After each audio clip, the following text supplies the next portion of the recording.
একটি গ্রামে হাবু নামে একটি ছেলে ছিল। তার বয়স ছিল 10 বছর। সে অনেক চালাক ছিল। হাবুর মাথায় ছিল অনেক বুদ্ধি। হাবু কোনো কঠিন কাজ সহজেই সমাধান করে দিত। হাবু তার বন্ধুদের সাথে প্রতিদিন স্কুলে যেত। কি রে শিপু, স্যার যে পড়াগুলো দিয়েছে সেগুলো সব তোর হয়েছে তো? না রে হাবু, আমার তো কিছুই হয়নি। আজকে তো স্যার আমাদের যাদের পড়া হয়নি তাদের তো মেরে ফেলবে রে। এখন কি হবে রে? আরে তুই কোনো চিন্তা করিস না, স্যার যখন তোকে পড়া ধরবে তখন তুই দাঁড়াবি, আর আমি সেই উত্তরের পেজ তোর সামনে ধরে বসে থাকবো, আর তুই একটু একটু করে দেখে দেখে বলবি, বুঝলি? তখন স্যার বুঝতেই পারবে না। বাহ, বুদ্ধিটা তো দারুণ। তোর মাথায় অনেক বুদ্ধি আছে রে। তাহলে আজকে স্যারের হাতের মার খাওয়া থেকে বাঁচলাম। চল এবার ক্লাসে যাই। তারপর হাবু আর শিপু তাদের ক্লাসে চলে গেল। আর আজকের মতো শিপু স্যারের মার খাওয়া থেকে বাঁচলো। অন্যদিকে হাবুর বাবা বাজার করার জন্য বাজারের দিকে যেতে লাগলো। আরে দাদাজি, বাজার করতে যাচ্ছেন নাকি? সবজির যে দাম বেড়েছে তাতে তো মনে হয় খাওয়া দাওয়া বন্ধ করে দিতে হবে। আরে সমস্যা কি তাতে? তুমি তো দেখতো এমনিতেই অনেক স্বাস্থ্যবান। কয়েকটা দিন না খেলে তোমার কিছু হবে না। আরে কি যে বলেন না আপনি, আমি শুধু দেখতেই মোটা হয়েছি, আমি কিন্তু অনেক কম খাই। হ্যাঁ, সেটা তো দেখতেই পাচ্ছি। তা বাজার করে কি আর হবে? এখন বরং বাসায় যাও। যারা কম খায় তাদের বেশি বাজার করা লাগে না। আরে না না, কি যে বলেন দাদা, যাই হোক কথা না বাড়ে, চলেন চলেন বাজার করে নিয়ে আসি। তারপর তারা দুজন মিলে বাজার করতে চলে গেল। এভাবেই অনেক দিন চলে গেল।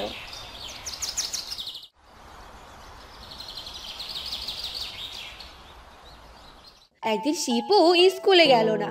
তখন হাবু ভাবলো, কি ব্যাপার, শিপু তো একদিনও স্কুল মিস দেয় না, তাহলে আজকে স্কুলে আসলো না কেন? মনে হয় কোনো কারণে স্কুলে আসতে পারিনি। আমি বরং ক্লাস করি। এসব বলে হাবু স্কুলে গিয়ে ক্লাস করতে লাগলো। আর সবগুলো ক্লাস শেষ করে বাসায় চলে এলো। অন্যদিকে তাদের গ্রামের জঙ্গলের পাশে একটা রাক্ষসের বউ থাকতো। সে ছোট ছোট বাচ্চাদের ধরে খেয়ে নিত। আর শিপু রাক্ষসের বউয়ের হাতে ধরা পড়েছিল। এবার তোর পালা, তোকে এবার আমি খেয়ে ফেলবো। কতদিন পর তোকে পেলাম, আর কতদিন পর মানুষের মাংস খাবো। না না, আমাকে ছেড়ে দাও রাক্ষসী। আমি তোমার কি দোষ করেছি? আমাকে কেন এখানে ধরে এনেছো? তুই কোনো দোষ করিসনি। আমার খুব খিদে পেয়েছে, আর তাই তোকে খেতে এনেছি আমি। আমার তো অনেক আনন্দ লাগছে। আমি বাড়ি যাব, আমাকে ছেড়ে দে রাক্ষসী। এইসব বলে শিপু কান্না করতে লাগে। আর অন্যদিকে শিপুর বাবা চারিদিকে শিপুকে খুঁজতে থাকে, কিন্তু কোথাও খুঁজে পায় না। তখন শিপুর বাবা হাবুর কাছে যায় আর বলে, বাবা হাবু, তুমি কি শিপুকে কোথাও দেখেছো? না চাচা, শিপুকে কোথাও দেখিনি, আর ও তো কয়েকদিন থেকে স্কুলেও যাচ্ছে না। বাবা, শিপুকে কয়েকদিন থেকে খুঁজেই পাচ্ছি না, জানি না আমার ছেলেটা কোথায় গেল। বাবা, তুমি আমার ছেলেটাকে একটু খুঁজে এনে দাও। চাচা, আপনি কোনো চিন্তা করিয়েন না, আমি আমার বন্ধুকে ঠিকই খুঁজে বের করব। তারপর হাবু তার বন্ধু শিপুকে খুঁজতে লাগলো, কিন্তু কোথাও খুঁজে পেল না। আর তখনই হাবুর কাছে সেই মোটা লোকটি চলে এলো আর বলল, আরে হাবু, হাবু, তোমার সাথে আমার জরুরি কথা আছে। আরে কি হলো, আপনি এত হাঁপাচ্ছেন কেন? কি বলবেন বলেন। হাবু, তোমার বন্ধু শিপু আছে না, ওকে আমি দেখেছি। দেখেছেন? কোথায় দেখেছেন বলেন আমাকে। ওকে এক রাক্ষসের বউ হাত ধরে টানতে টানতে জঙ্গলের দিকে নিয়ে গেছে। আমি এখনই আমার বন্ধুকে বাঁচাতে যাচ্ছি। না না হাবু, তুমি সেখানে যেও না। আমি শুনেছি সেই রাক্ষসের বউ অনেক খারাপ, সে শিপুর সাথে তোমাকেও মেরে ফেলবে। এ কখনোই সম্ভব না, আমি এবং আমার বন্ধু দুজনেই সুস্থভাবে ফিরে আসবো। আপনি বরং শিপুর বাবাকে এ খবর পাঠিয়ে দিন। আচ্ছা আচ্ছা, ঠিক আছে। তারপর সেই লোকটি শিপুর বাবা ও সবাইকে এই খবর জানিয়ে দিল। আর হাবু দৌড়ে সেই জঙ্গলের দিকে গেল। আর একটা গাছের আড়ালে লুকিয়ে পড়লো আর দেখলো তোকে আর 1 ঘন্টা পরেই বলি দেওয়া হবে আর আমরা তোকে মজা করে খাবো। এসব কথা হাবু গাছের আড়াল থেকে শুনতে পেল আর বলল, না না, এ কখনোই হতে পারে না। আমি বেঁচে থাকতে আমার বন্ধুর এ ক্ষতি আমি কখনোই হতে দেব না। তারপর হাবু ভাবতে লাগলো যে কি করে তার বন্ধুকে সে রাক্ষসীর বউর হাত থেকে বাঁচাবে। তখনই হাবুর তার দাদির কথা মনে পড়ে গেল। রাক্ষসদের চুল ছিল তাদের অনেক প্রিয়। তাদের চুল ছিল অনেক লম্বা। তাদের চুল যদি কেউ টান মারে তাহলে তারা অনেক রেগে যায়। আর তাদের চুল যদি কেউ নিঃস্ব করে দিতে পারে তাহলে সে রাক্ষসীরা তৎক্ষণাৎ মারা যায়। হ্যাঁ, মনে পড়েছে, আমাকে দাদু ভাই এই কথাটা বলেছিল। আর আমি যদি সেই রাক্ষসিনীর চুল পোড়া দেই তাহলে সে ভৎস হয়ে যাবে আর আমার বন্ধুও বেঁচে যাবে। এই বলে হাবু কাছে নিয়ে এলো আর রাক্ষসের বউ ঘুমিয়ে পড়লো। আর তখনই হাবু কাছে নিয়ে তার কাছে গেল আর রাক্ষসের বউয়ের চুল কেটে ফেললো। আর তখনই রাক্ষসের বউয়ের ঘুম ভেঙে গেল। কি ব্যাপার? কে কে এখানে? কে যেন আমার শরীরে টাচ করলো? ও, এদিকে আরো একটা বাচ্চা। বাবা বাবা, আজ তো মজাই এসে গেল রে। একসাথে দুজনকে খেয়ে ফেলবো। এ রাক্ষসিনী, তুই আমার বন্ধুকে ছেড়ে দে, না হলে আমি তোকে মেরে ফেলবো। এই বাচ্চা ছেলেটি কিসব বলছে আমায়? সে নাকি আমাকে মেরে ফেলবে। তোর সেই সাহস আছে নাকি রে? এবার তো তোরা দুজনই আমার খাবার হয়ে গেলি। তখনই সেখানে হাবুর বাবা মা, শিবপুর বাবা ও গ্রামের অনেক লোক সেখানে হাজির হলো। এ তো দেখছি মেঘনা চাইতে বৃষ্টি। এবার আমি সকলকে খেয়ে ফেলবো। এসব বলে রাক্ষসের বউ শিপুকে ধরে তার গলা কাটতে যাবে। ঠিক তখনই হাবু সে চুলগুলোতে আগুন লাগিয়ে দিল আর রাক্ষসের বউ চেঁচাতে লাগলো, না, তুই এই কাজটি করতে পারিস না। তুই একটা বাচ্চা ছেলে হয়ে এসব জানলি কিভাবে? যে চুল ছাড়া যে নিঃস্ব। এখন আমি নিজেই মরে যাব। আমি সব জানি, এবার দেখ তুই কিভাবে মরে যাস। না! আর তারপর সে রাক্ষসের বউ মারা গেল আর শিপু তার প্রাণ ফিরে পেল। আর গ্রামের সকলেই এসব কিছু দেখে হাবুকে অনেক ধন্যবাদ জানালো। তুমি অনেক সাহসী ছেলে, তোমাকে অনেক ধন্যবাদ বাবা আমার ছেলের প্রাণ বাঁচানোর জন্য। ও শুধু আপনার ছেলে নয় চাচা, ও যে আমার বন্ধু।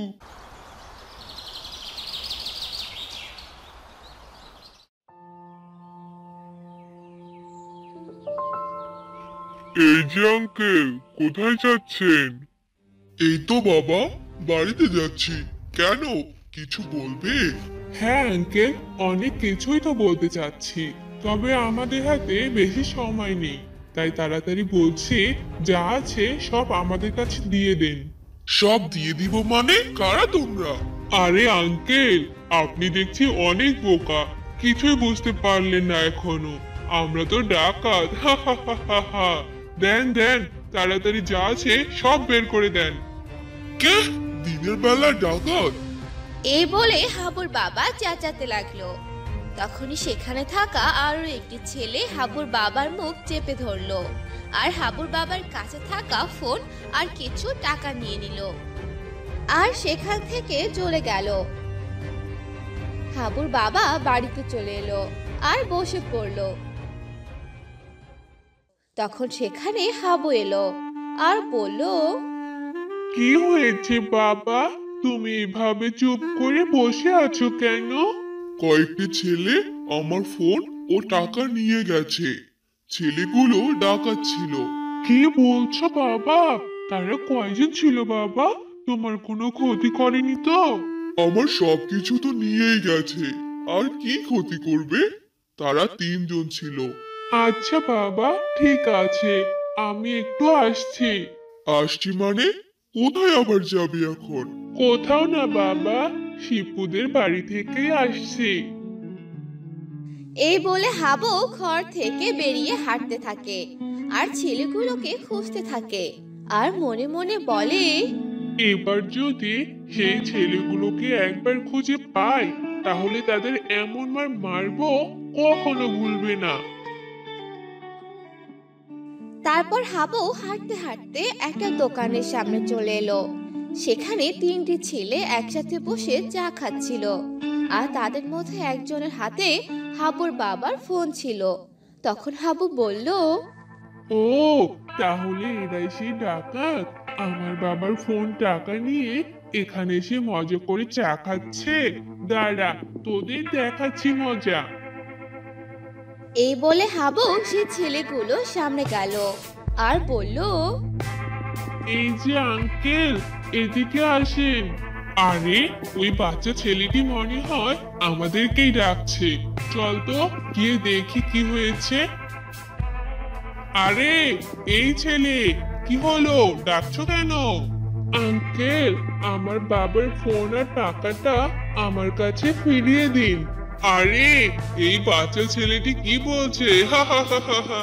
এই যে ছেলে, বেশি কথা না বলে এখান থেকে চলে যাও।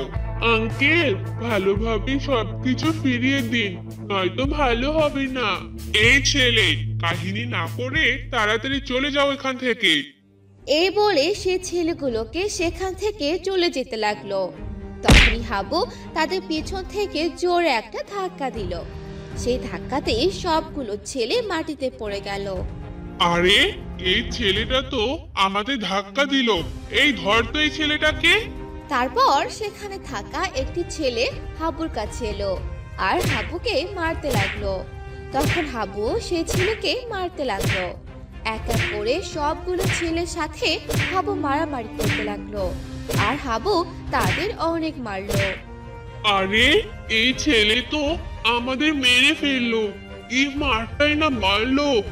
আহ, কথাই বলতে পারছি না। হ্যাঁ আঙ্কেল, আর যদি মার খেতে না চান তাহলে এখনই আমার বাবার ফোন আর টাকা দিয়ে দেন। হ্যাঁ হ্যাঁ বাবা, এই নাও তোমার সবকিছু।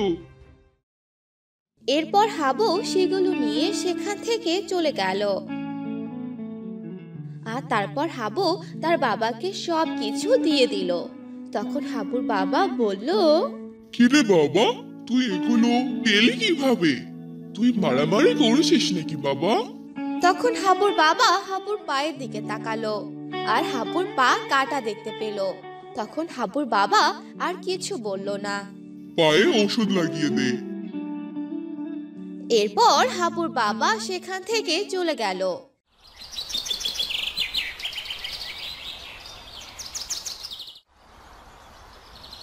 এভাবেই অনেকদিন চলে গেল।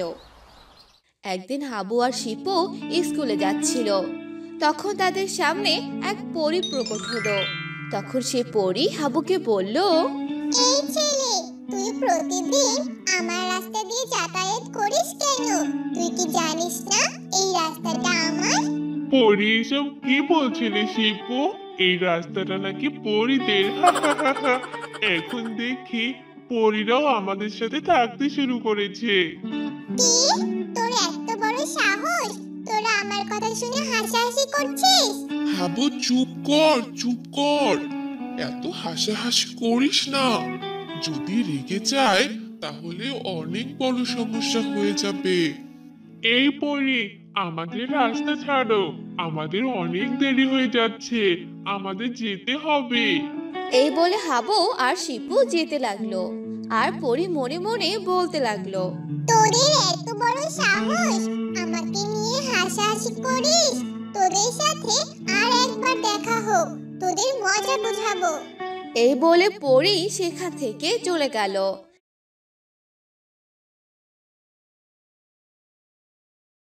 সেদিনই আসার সময় আবারও পরী তাদের সামনে গেল। তখন হাবু বলল, তুই আবার এসেছিস? তুই আমার সামনে বারবার আসিস কেন বলতো? তুই জানিস আমি কে? কেন? তুই কি নিজেকে চিনিস না যে আমার কাছে শুনতে হবে? তখনই পরী তার শক্তি দিয়ে হাবুকে বেঁধে রাখলো আর বলতে লাগলো, এবার আর তুই এখান থেকে বের হতে পারবি না। এই দড়ি এক জাদুর দড়ি, আমি ছাড়া আর কেউ এটা খুলতে পারবে না। না না, তুমি এরকমটা করতে পারো না। আমার বন্ধুকে তুমি ছেড়ে দাও। আমরা আর কখনো এই রাস্তা দিয়ে আসবো না। ছেড়ে দাও তুমি আমার বন্ধুকে। না, ওকে আমি ছেড়ে দিব না। ওকে ওর শাস্তি ভোগ করতেই হবে। বেশি কথা বললে তোকেও এবার বেঁধে রাখবো। এই শয়তান পরি, আমাকে ছেড়ে দে, না হলে তোর খবর খারাপ আছে। আরে হাবু, আস্তে আস্তে। এখন ওর সাথে খারাপ ব্যবহার করিস না, না হলে তোর এই দড়ি খুলে দেবে না। ওর সাথে ভালোভাবে কথা বলে তোর শরীরে থাকা দড়িটা খুলে ফেল। ঠিক বলেছিস। ও হ্যাঁ পরি, আমার ভুল হয়ে গেছে। আমরা আর কখনোই এই রাস্তা দিয়ে আসবো না। এবারের মতো আমাকে ক্ষমা করে দাও। ও তাই নাকি? তাহলে তুই তোর ভুল বুঝতে পেরেছিস। খুব ভালো হলো। এবারের মতো তোদের ক্ষমা করে দিলাম। এরপর আর এই রাস্তা দিয়ে আসবি না। এরপর পরি হাবুর শরীর থেকে দড়ি খুলে দিল। আর শিপু আর হাবু চলে আসতে লাগলো। তখনই হাবু পরির পাখা ভেঙে দিল। এ কি? তুই আমার পাখা ভেঙে দিলি কেন? আমি তো এখন পাখা নাড়াতেও পারছি না। আমি আগেই বলেছিলাম আমার সাথে এরকম করিস না। এখন তুই উঠতেও পারছিস না, আর তোর সব শক্তি চলে গেছে। এই শুনে পরি কান্না করতে লাগলো আর সেখান থেকে চলে গেল। চল এখন আমরাও চলে যাই। এই বলে হাবু আর শিপু বাড়িতে চলে এলো। আর এভাবেই অনেক দিন চলে গেল।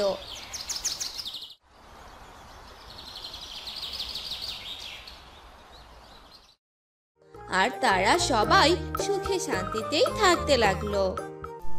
হ্যাঁ রে শিপু, শুনলাম তুই নাকি এখন ভূতের কথা শুনলে অনেক ভয় পাস।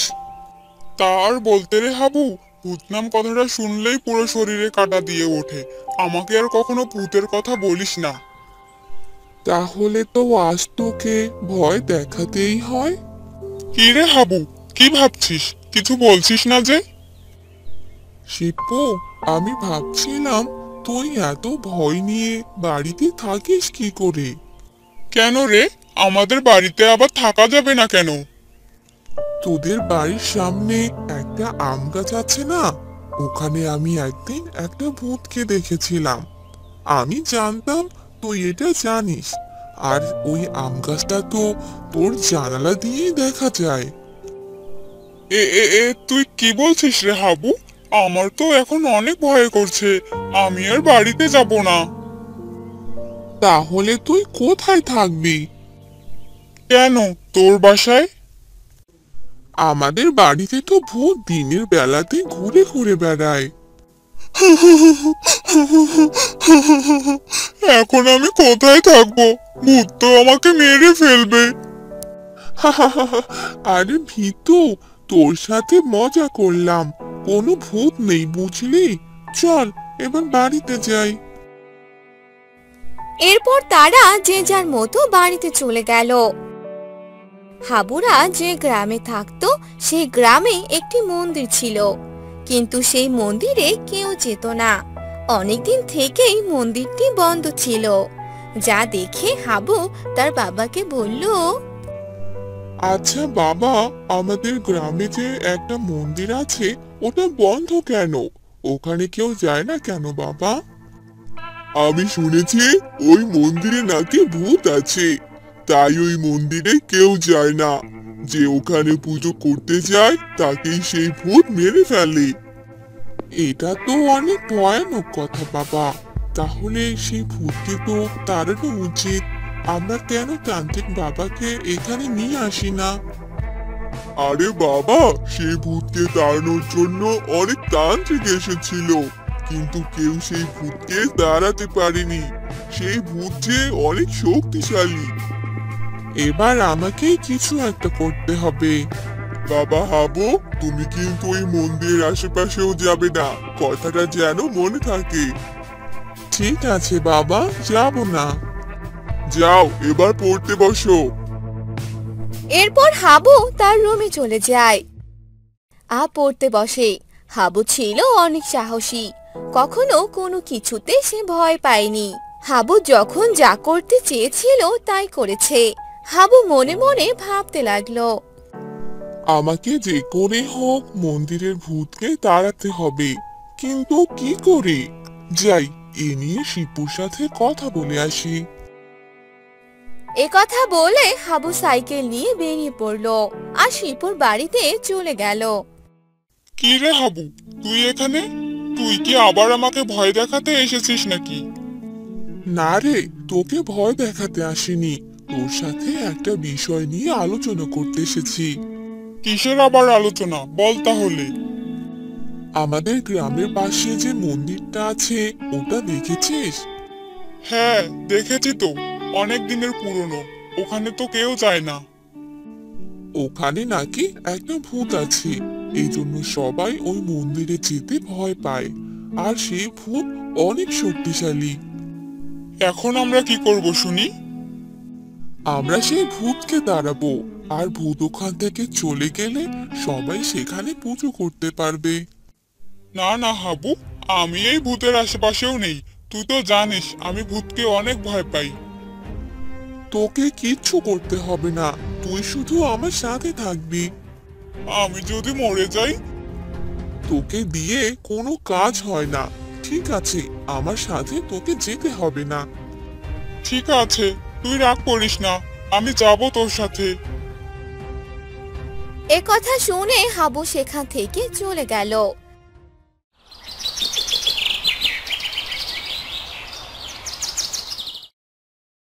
আর সেদিন রাতের বেলা তারা সেই মন্দিরের সামনে গেল।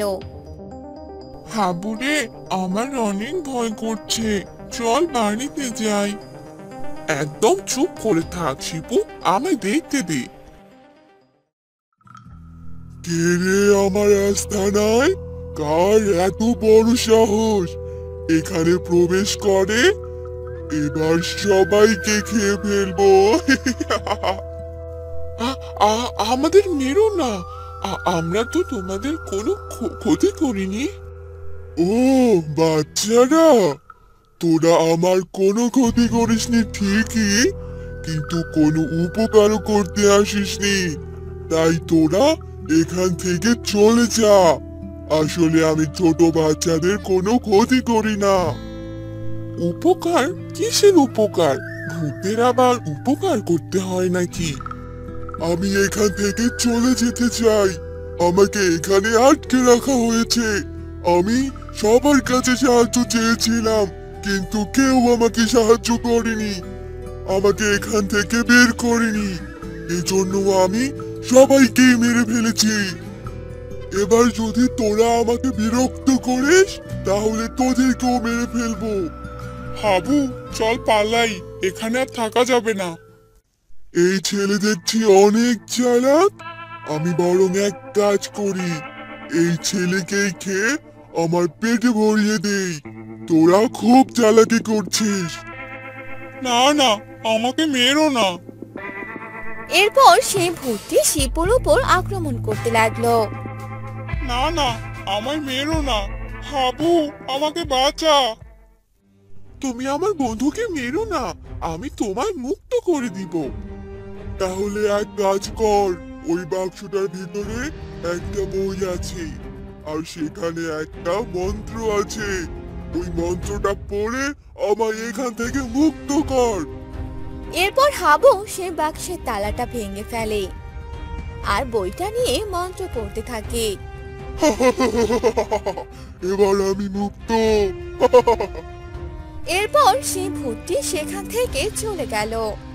হ্যাঁ রে হাবু, ভূতটি কি সত্যি সত্যি চলে গেছে? হ্যাঁ চল, এবার বাহিরে যাই। বাহিরে বের হতেই একটি লোক তাদের দেখে ফেলে। আরে এ কি বাচ্চারা, তোমরা এখানে এসেছো কেন? তোমরা জানো না এখানে যে ভূত থাকে? তোমরা তাড়াতাড়ি এখান থেকে চলে যাও, তাও আবার এই রাতের বেলায় এখানে এসেছো। আরে কাকু, আপনি এত ভয় পাবেন না, ভূত আমাদের কোনো ক্ষতি করেনি, বরং ভূত এখান থেকে চলে গেছে। আমরা ভূতকে দাঁড়িয়ে দিয়েছি। এখন থেকে আপনারা এখানে পুজো করতে পারবেন। এসব তোমরা কি বলতেছো বাচ্চারা? এটা কি সত্যি? হ্যাঁ কাকু, একদম সত্যি। তাদের কথা শুনে লোকটি ভীষণ খুশি হলো। তোমরা অনেক ভালো কাজ করেছো বাচ্চারা। আমি এই কথা পুরো গ্রামে জানিয়ে দেব। আর এবার থেকে সবাই এখানে পুজো করবে। তোমাদের অনেক ধন্যবাদ। দেখলি তো হাবু, আমি কোনো ভূতকে ভয় পাই না। আমি অনেক সাহসী। চল এবার বাড়িতে যাই। এরপর তারা বাড়িতে চলে আসে।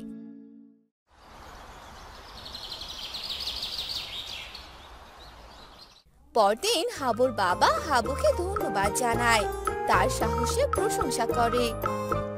তুমি এভাবেই সবসময় সবার উপকার করবে, বুঝলে? নিজের জীবন বাজি রেখে যে অন্যের বিপদে এগিয়ে যায় সেই আসলে সাহসী। আমি তো তোমারই ছেলে বাবা, সাহসী তো হবই। আমার লক্ষ্মী ছেলে।